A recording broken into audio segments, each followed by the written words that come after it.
Hello and welcome here at VIPAC to our final podcast in 2022.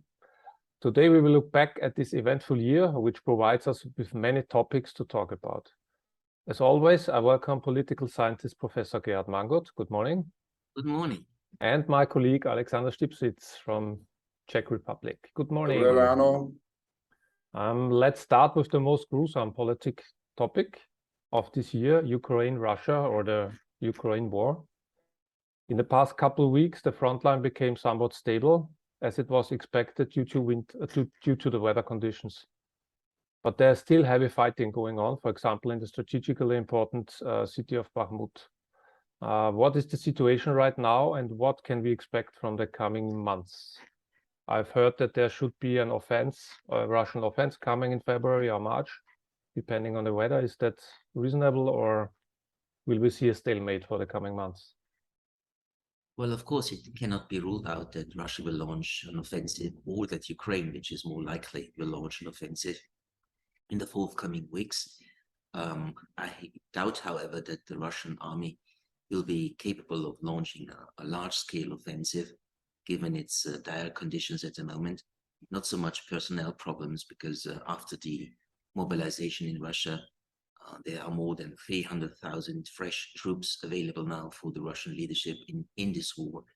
But I think regarding the military armament that the Russian army has at its disposal at the moment, I don't think it's likely to launch a large-scale offensive. It's more likely, as I see, that they will try to defend what they have conquered so far in the east and in the south of Ukraine. When the Ukrainian government claims that a Russian offensive is imminent in January or in February, or probably only in March, then we need to take into account that such an announcement by the Ukrainian side can also have two political objectives. First, trying to force the West to continue its support for Ukraine by claiming a new Russian offensive is on the horizon, so that Ukraine fatigue does not spread among Western governments and Western populations. And the second objective probably is that Ukraine, by mentioning the possibility of a Russian offensive, wants to prevent the West, or at least some Western states, to force Ukraine to enter into a sort of negotiation with the Russian side on at least a truce, a ceasefire. So it could be just these two political objectives that are responsible for the Ukrainian claim that there will be a Russian offensive. But of course, as a non-military expert as I am, I cannot rule out that we will see an offensive, but I would be surprised if it would be a Russian one. As we speak, Zelensky is with Biden, with the administration, with Congress in the US right now. Do you believe that the Patriot system will come, which will be, for many reasons, I believe, game-changing, also in the relationship that the US has in this war vis-a-vis Russia? Do you believe that? And I will tag that question on, it's a jump, to Putin's position. I've been hearing here from my Prague context that Putin's position is increasingly weak within the Kremlin, and that there's a lot of discontent because despite the massive increase in troops, there's not as much progress as was hoped for. So Zelensky, US, vis-a-vis Russia and Putin would be my question for now, and then I have one later. Well, it's striking that Zelensky is even leaving his country, which is at war with Russia.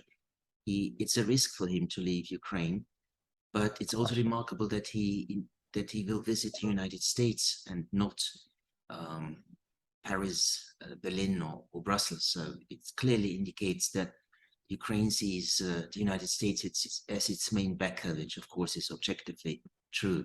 It's most likely that as part of this visit, when they have a joint press conference this afternoon, they will announce that the US will send Patriot anti-missile defense systems to Ukraine, which will be a significant change in the level of military support for the Ukrainians, because the Patriot missile defense system is capable of intercepting not just drones, but also ballistic missiles and cruise missiles from the Russian side at a long distance. It is much more capable than all the missile defense systems, air defense systems that the Ukrainian side has so far received. For instance, the German Iris-T system, which was delivered to Ukraine a couple of months ago, is capable of striking or intercepting missiles at a distance of about 40 kilometers. With Patriot, it will be a distance of between 90 and 100 kilometers. So indeed, if the US, and it's almost certain, will today announce that they will deliver Patriot missiles to the Ukrainian side, will have a serious impact on the effectiveness of the Russian war strategy, namely to wipe out civilian infrastructure in Ukraine by these massive aerial assaults that we have seen in the country since October the 10th. I will, should I follow okay. up? Yeah, if you want. Let's maybe then look at Vladimir Putin's position at the moment. I've been receiving information that within the Kremlin, there's, let's say, a lot of discussion going on, and that Putin's political position within his own circle is also being significantly weakened by the lack of success, despite the rather large mobilization. Do you expect Putin to still be in the saddle come Easter, or is there really something afoot? Well, of course, it's true. You're perfectly right that, of course, among the Kremlin leadership, discussions have intensified about what price to pay for a victory in Ukraine. And of course, more and more voices say that it's also quite possible that Russia will lose the war against Ukraine in the next year or the year thereafter. So, of course, there is dissatisfaction of the performance of the Russian army in Ukraine with its major defeats that it had suffered in the region of Kiev, Kharkov, and Kherson. But I don't think that dissatisfaction now is strong enough to seriously weaken Putin's position. He's still solid in his hold on power in Russia. He is not threatened either by a revolt from below, by the people, or by a palace coup from the people around him. So for the foreseeable future, we have to take into account that he will stay the leader, he will remain the president of the Russian Federation, and he sticks to his war plans, meaning that we won't see any Russian concession to the Ukrainians. We won't see any serious Russian initiative to negotiate a ceasefire. So the war will continue as long as Vladimir Putin is in power. And at the moment, as I've said, we don't have any indications that his grip on power has been weakened. And I guess we also have no indications of any chances for peace negotiations. Though several weeks ago, I think Putin said that he's ready for peace, but of course, peace in his term means he keeps all the 4 provinces, and maybe and the Crimea, of course, and that's Ukraine can take this, because without these 4 provinces, they are economically not livable, so they have to take them back. So I guess that there was not much change since we talked last time. No, I mean, both sides argued that they are ready for negotiations, but they set conditions for the negotiations which are unacceptable to the other side. As you've rightly said, Russia said it's ready for negotiations, but at the same time, the Russian leadership says that Ukraine has to take into account the realities on the ground, as they say, which means that Ukraine has to accept that the conquered territories of Ukraine are now, according to the Russian view, part of the Russian Federation, which of course is unacceptable to the Ukrainian side. And the Ukrainians have also iterated many times that they are ready for negotiations with Russia, but their condition is that all Russian soldiers leave all the territory of Ukraine, including Crimea, and that of course is something that the Russians will not do. unless they are forced out of Ukraine by military means, of course. So both sides set conditions for negotiations that are unacceptable to the other side. So I don't see any chance for meaningful talks, let alone negotiations about a ceasefire between the two warring parties in the foreseeable future. So what we will see is that the war will continue. It will accompany us next year, maybe even longer. There's no silver lining on the horizon of a negotiated settlement of the conflict. And war can end in two ways: either one side of the warring parties prevails and wins, and the other gets defeated, or if both conflict armies are exhausted and no longer see any chance of gaining ground on the battlefield, and then they enter into negotiations. But all these two scenarios of how a war can be ended are very unlikely and unrealistic in Ukraine for the foreseeable future. May I squeeze one question to the sorry subject in before we maybe go into other parts of the world? The effect on Europe. Switzerland yesterday said that they were not able to take any more refugees from Syria or other places because they are full with Ukrainians, so to speak, and they are not half as full or quarter as full as is Poland, as is the Czech Republic, and so on and so forth. How do you see the current alliance and the shaky alliance, I would say in some ways, between Europe as a construct, as a structure, hold, and how do you see us as Europeans deal with the energy crisis and the refugee crisis? Are we able to deal with it? Because energy-wise, Germany just opened the first liquid gas terminal much faster than one expected. So there is some positive movement also with Spain, with Northern Africa. So we seem to be getting gas. But what is this refugee side? Because it has such an enormous political impact, which we will, of course, unfortunately also see in Austria and all over the Union. Thank you. Well, when Russia is bombarding the energy infrastructure in Ukraine, they have several intentions. One is to weaken the support among the Ukrainian population for the war effort.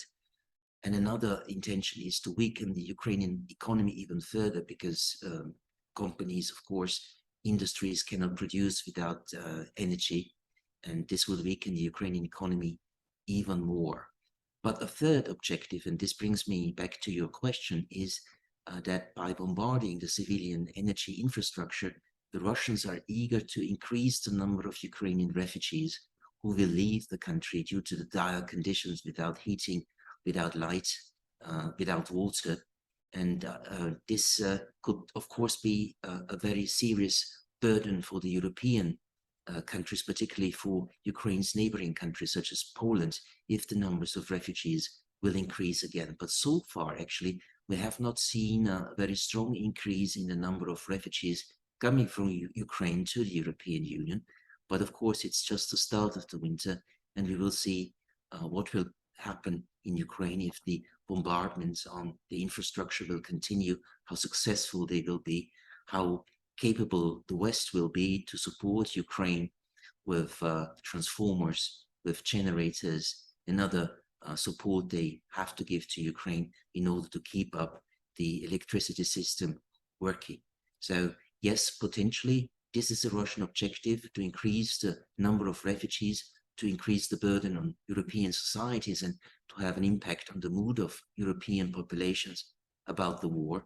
But so far, this Russian objective has not been met. One of the few partners left for Russia in this war is Iran. Iran provided quite a large number of drones to Russia for its war in Ukraine. Yet they also have quite a lot of trouble at home, so to say. They have continued protest against the political elite. And that's not for the first time. Do you think that this time there will be change happening? And is there enough popular support for this movement to topple the regime in Iran? Well, the protests have been continuing now for more than 3 months, despite the harsh measures that the Iranian regime has taken to suppress the protests. The dissatisfaction among Iranian people about the state of their country, the state of their economy, and the rulers that they have, the Islamic rulers that they have, has been getting stronger for the past 10 years, and now it seems it has reached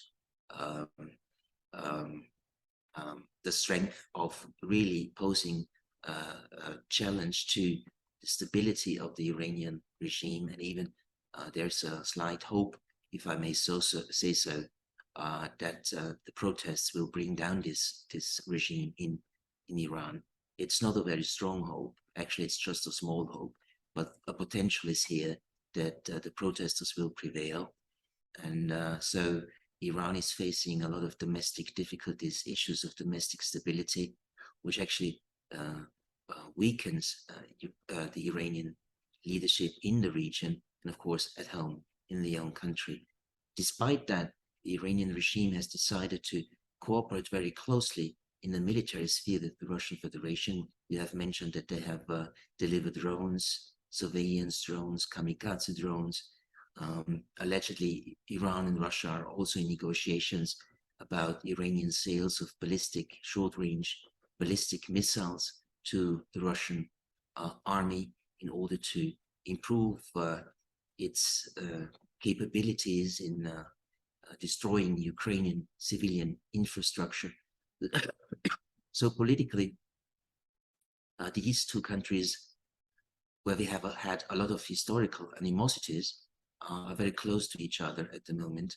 And I think that this coordination and cooperation in the military sphere between the two countries will continue, at least as long as the Iranian regime remains in power. And as I've said, just a small hope that the protests can bring down the current leadership of Iran.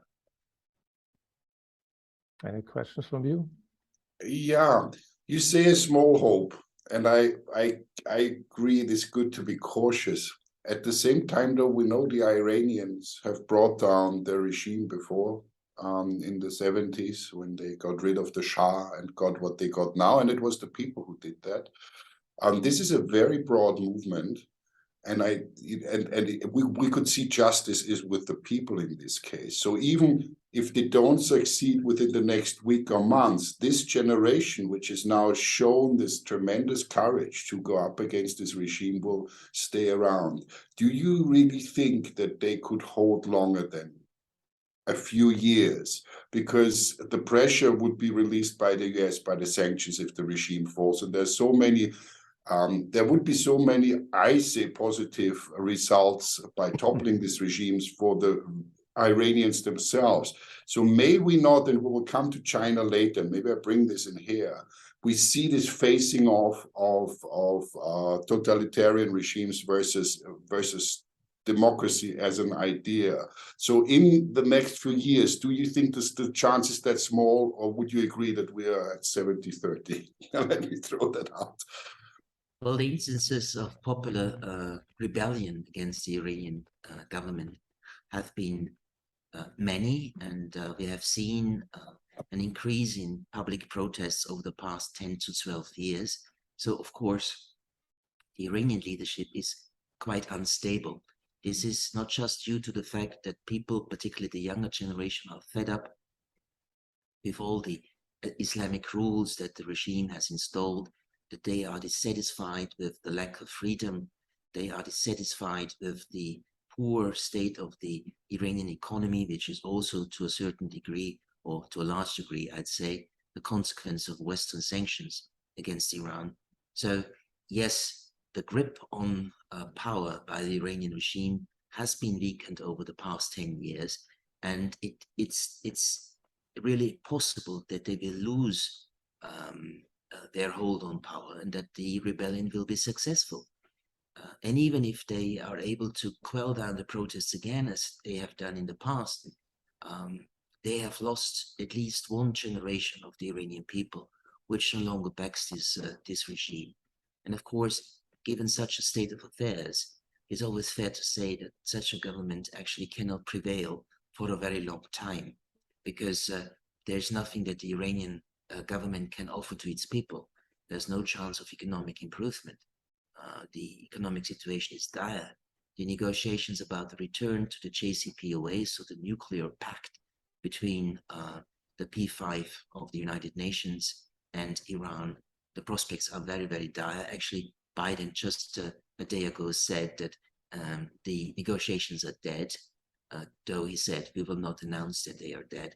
But these negotiations have failed, and this will mean that we will see more sanctions, at least by the United States, but most likely also by the European Union, which would in turn again weaken the Iranian economy. So there's nothing that the government has to offer. No freedom, no prosperity, no trust in what the future brings. So of course, such a regime is highly likely to fall, maybe not now, but in the forthcoming years.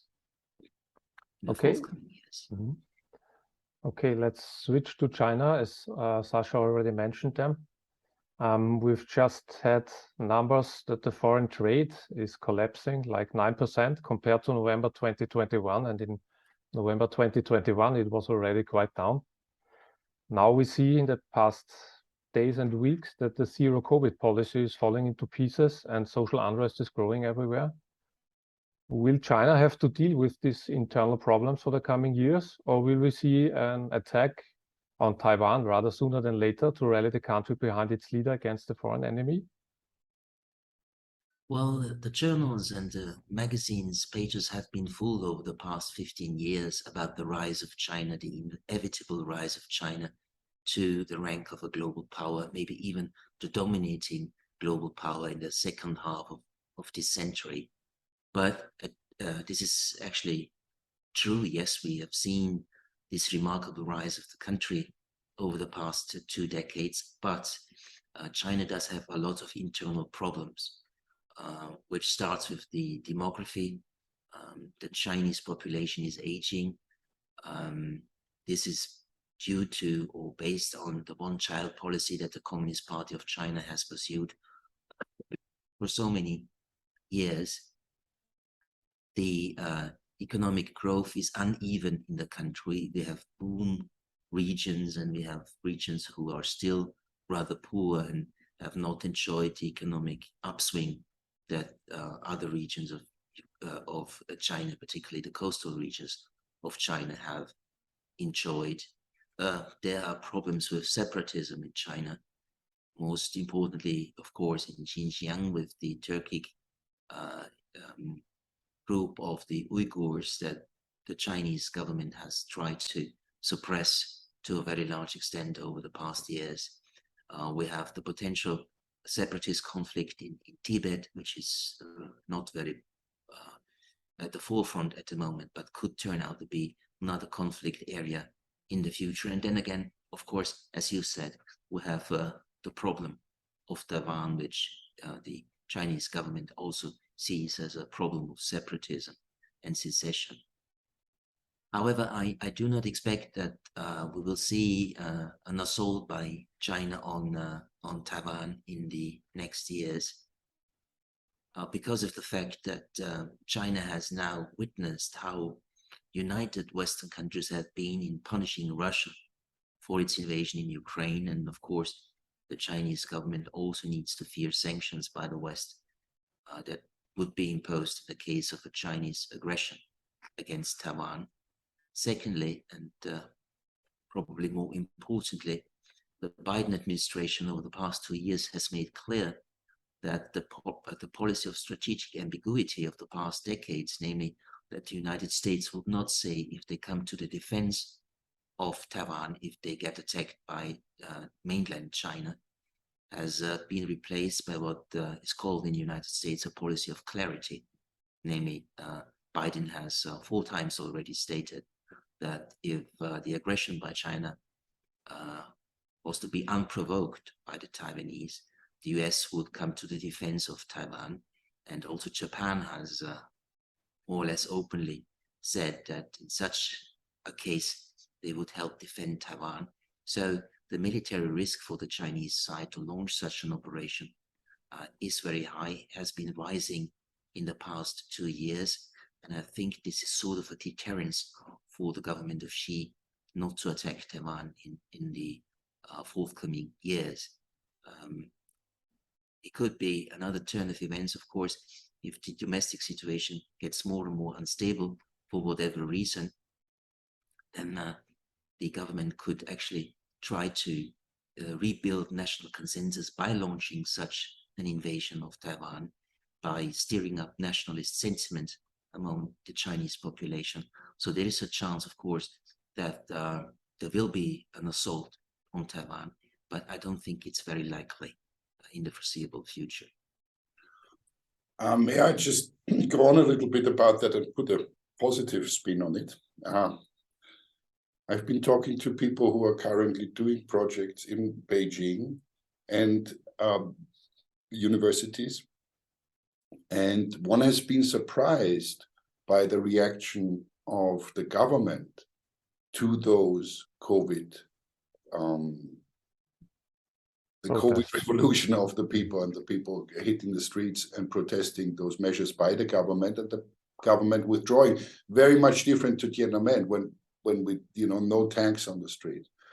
Furthermore, not only the foreign trade, but also the growth, the economic growth. Today, the predictions came out, it's down from almost 5%, the prediction to 2-point-something% for the coming year, which is unforeseen and completely tremendous. The billionaire Ma has just moved to Tokyo. So my question to you is, could it not be, also considering the negotiations that are going on between the Americans and the Chinese that are never talked about, namely the so-called positive negotiations, that we will see a relief of tensions between US and China and the world, given how dependent China in its inner structure is on foreign trade? Could it really be that backing down now with COVID, we see a China that is more leaning towards democracy a little bit and being very careful with starting conflicts outside its own domain? Well, for decades, the Western policy vis-à-vis China was a policy of engagement, meaning that by modernizing its economy, the Chinese government will eventually establish itself as a responsible stakeholder in the international system and would become a part of the international order that has been built by the United States over the past decades. But this expectation that economic prosperity and modernization will bring about political liberalization and maybe at some point even democratic institutions, and will in the foreign policy realm help establish a Chinese position of cooperation with the West, all these expectations actually have failed.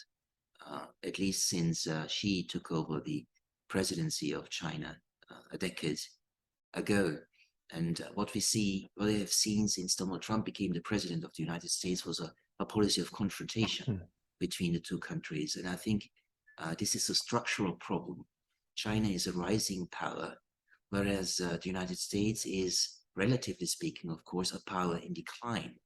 So we have a structural conflict in the international system between a rising revisionist power like the Chinese and a declining former hegemon of the international system, the United States. And political science, at least the realist school in international relations, claims that what we may see is what he calls the trap of Thucydides, which means that in such a situation where a power is on the rise and another one is in relative decline, the likelihood of a military clash actually is increasing. Well, I have to admit I'm a realist myself. That is why I see the relationship between the two powers, China and the United States, rather in conflictual terms over the next years and decades. Then I see a chance of an opening up of China, a decline in its aggressive posture in the South China Sea, vis-a-vis Japan, and vis-a-vis Taiwan. I'm not very convinced that we will see such a development. I would, of course, highly like such a positive development of the state of affairs in East Asia, but I don't see it. I see more of a chance of a continuing and deepening confrontation between China and the United States. This is very interesting. Sorry. No, I just want to say, which is not only due to the aggressive foreign policy of China, but this is also due to a very anti-Chinese stance among both parties in the United States, the Democrats and the Republicans. The China issue is toxic, as the Russian issue is toxic, and there's a broad anti-Chinese consensus in US Congress. It has been established over the past years, and I think this sentiment will prevail in the future, and they will press for step-by-step economic decoupling between the United States and China. And we have seen, of course, already signs that this will be implemented by various sanctions that the United States government has put on the sale of high technology to Chinese companies. And I think this path of tariffs, of sanctions will be continued in the foreseeable future. So I'm not very optimistic. Yeah, thank you for that. That makes sense. Chris, do you mind if because we could just go over to the US, which I thought was good idea, yeah. Mm-hmm. And I think that's something where I want to come in. The decline of the American empire. That's an interesting topic, because demographically the US is doing very well.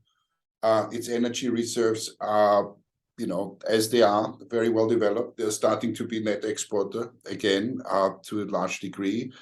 If what happened last week, the nuclear fusion advances are really working out, then this will be a complete game changer, and they are very solid. Anyway, that's another story. I find it interesting, especially also looking at it militarily, where nobody is even, I think, close in any way to compete with the US, that this decline appears to be among the experts a given. So let's look at the US. Has it declined more? I think the last elections have shown that we're slightly on the Democratic side still. I mean, it's very, very iffy, and there may be conflicts within the US. But despite what people have been saying, the last elections in the US, I think, prove that they are more stable than they appear to be, to me at least. But maybe that may be wrong. Well, of course, the military power of the United States is uncontested. And even if I say China is on the rise, this does not mean they are equal in military capabilities. The US Army has fought many wars. The Chinese People's Liberation Army has no combat experience, which is also a factor that we have to take into account. And of course, the United States economy is powerful, and it's quite possible that with the policy of strengthening the US itself, that is pursued by the Biden administration. So to rebuild national wealth, national power, to rebuild the infrastructure, to strengthen technological development, particularly in the high-end area. This is all these factors are to be taken into account when you speak about the country in relative decline. However, I think that the real problem of the United States at the moment is its political system, which has actually been weakened over the past 25 years. And to a certain extent, sometimes it's in a state of paralysis between the institutions of the US government. The political polarization in the United States is very, very high between Republicans and Democrats and their respective voters. So if I see a weakening of the United States, I would first and foremost look at the domestic instability in that country and this political crisis, this polarization, and this dysfunctional political system. So in this respect, US has a lot to deal with, has to show that it's able to refresh, to re-energize not just its economy, but it's also its political system. And therefore, I would say, yes, the US is still very powerful, although relatively in decline vis-a-vis the Chinese, but it does have problems as well, which so far it has not demonstrated to be able to solve. Yeah, we've seen this year the US midterm elections with, of course, Biden as one of the winners on the Democratic side, and on the Republican side, I would say it was Ron DeSantis.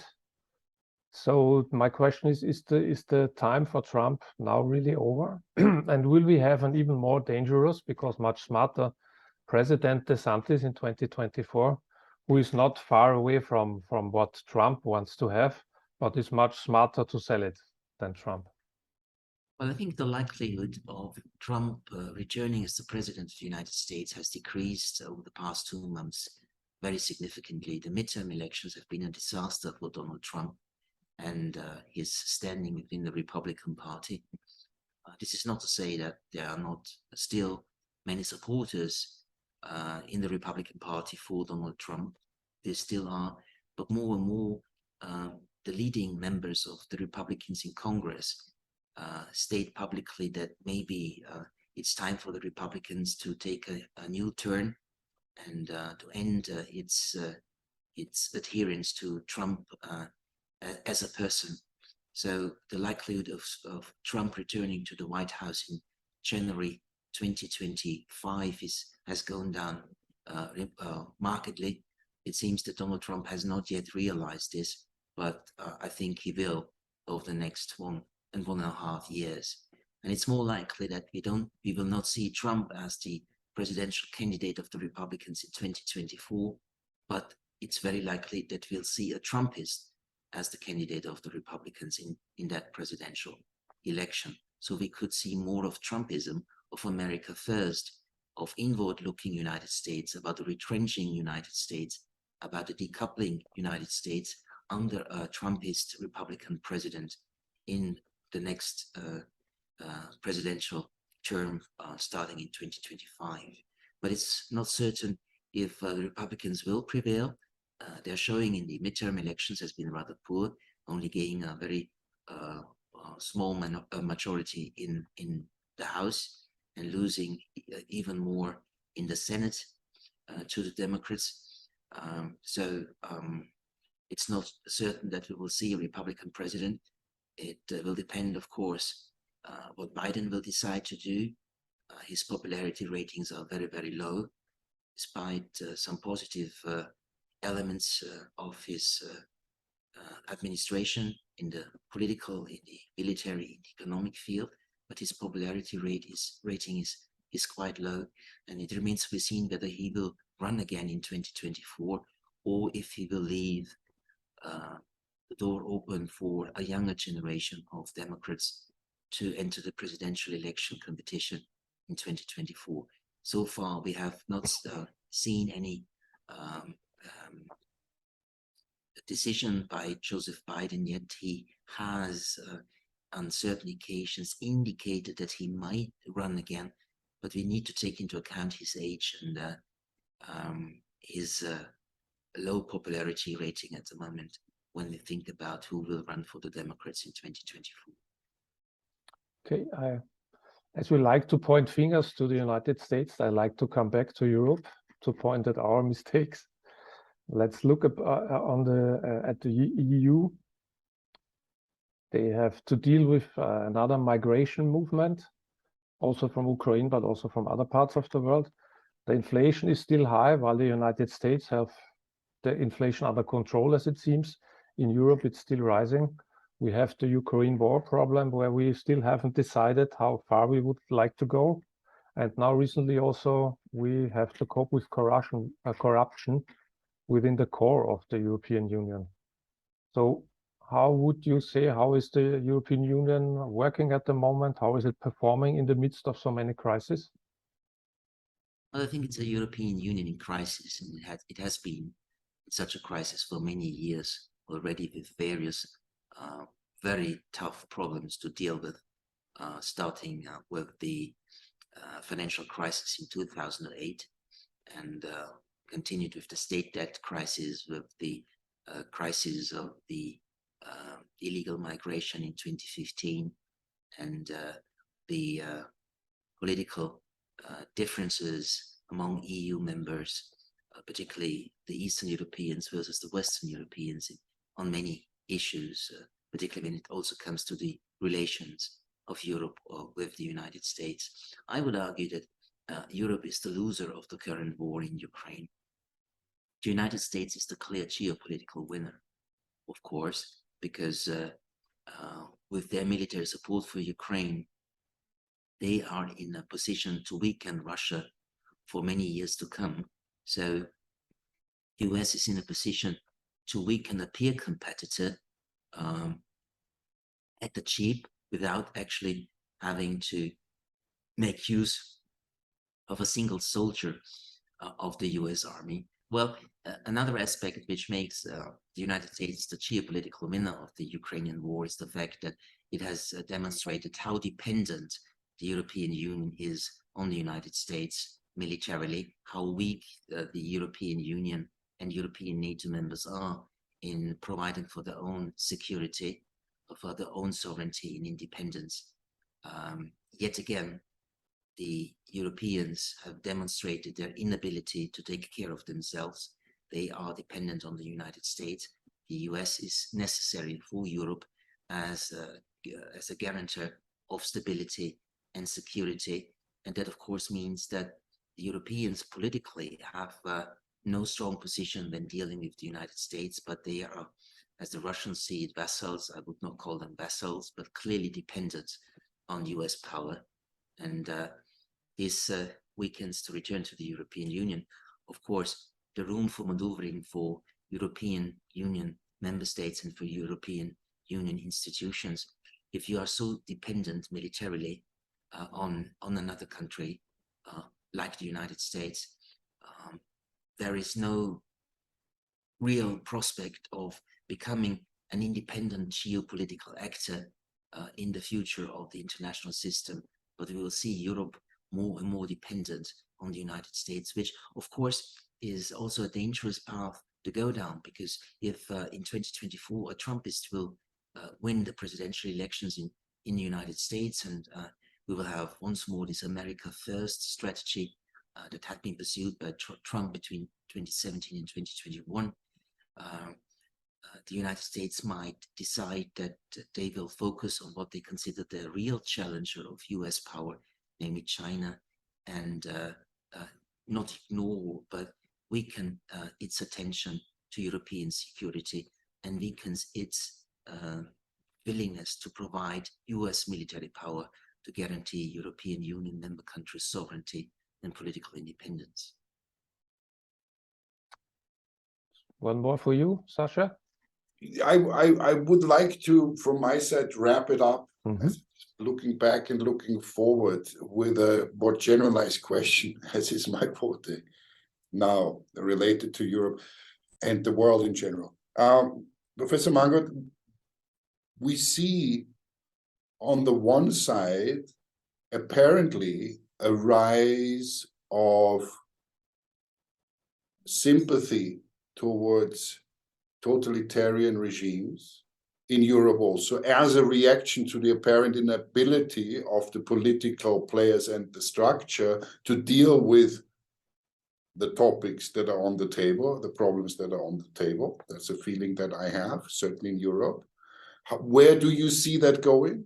Is the threat to democracy growing, certainly in Europe, as I would personally see it? And on the other hand, the big problems that we have, climate doesn't get raised, we had COVID that we're dealing with, are kind of global problems. Do you see any institutions, political movements, anything that points towards a greater integration of the world? Or is it, as you seem to keep on saying, more concentrating back on one's own interests, Europe, end of the day, also kind of in competition. Everybody's in competition with everybody, and nobody seems to be able or even willing to look and address the topics that concern everybody, especially also when you look at that scam and sad result of a so-called climate conference. Well, in fact, I'm rather pessimistic on this issue as well. I see a more and more conflictual, competitive world, unable to cooperate meaningful on global crisis, health crisis, and particularly, of course, climate change. What we see is also sort of a deglobalization of the international economy that it's going on in real terms, of course, already, but particularly in the debate about how integrated, how connected the world should be in the economic realm. So I'm rather skeptical that we will see forceful actors in the future, in the foreseeable future, who will be able and willing to deal with these burning global problems. As I've said, climate change, health, migration, and some others. Issues that are somehow interconnected. And I don't see in the European Union such an actor or a coalition of actors who would live up to the current tasks of dealing with these global crises. The European Union institutions are weak. The Commission, the President of the European Council, the European Parliament has been weakened by this corruption scandal, which might actually escalate even when investigations will bring forward that other members of the European Parliament or assistants aiding members of the European Parliament have been bribed by foreign actors. So I don't see on the level of the EU institutions any strength and ability to live up to the task and deal with global problems. The European Union will be inward looking for a rather long time, as I see it. And when it comes to the national political elites, I can't say that in Europe at the moment we have very convincing political leaders, particularly in the great powers inside of the European Union. Chancellor Scholz seems rather weak, cautious, maybe too cautious in issues of the Ukrainian war or European integration. President Macron has won the re-election as president of France, but it has been seriously weakened on the parliamentary level, and the political climate in France is not very positive for Emmanuel Macron, and I don't see him making any new initiatives to strengthen European integration. The Brits are out, the Brits are down, and so they cannot be reckoned with as a force of change and a force of being capable of helping the world to come together and tackle the crises that I've mentioned before. So for the Europeans, I don't see a very bright future, I have to say, on various fields, in various fields, on various levels. And again, I have to say, as I've said so many times during today's debate, I'm not very optimistic. Well, thank you. It's always very pleasant to talk to you. And I would say, let's be off to New Zealand, because that rarely is in our troubled conversations. Well, yes, okay. Then I think we wrap it up for this year. So I wish you all and all our viewers the best for Christmas and a happy new year, as good as it may hopefully get. And then we will see each other again in 2023. Yeah, I full-heartedly agree, and a little bit of optimism. I would say that what one is trying to do here, and there may be surprises, positive ones, and everyone has got a little bit to contribute. So at the end of the day, at least for me, this gives me hope every time to exchange and learn and think a little bit outside of my own little box here. So thank you. Thank you too as well. Thank you for the cooperation for the whole of the year.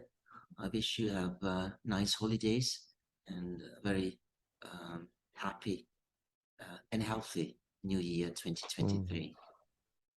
Zdravím. Okay, thank you. Ciao. Do widzenia.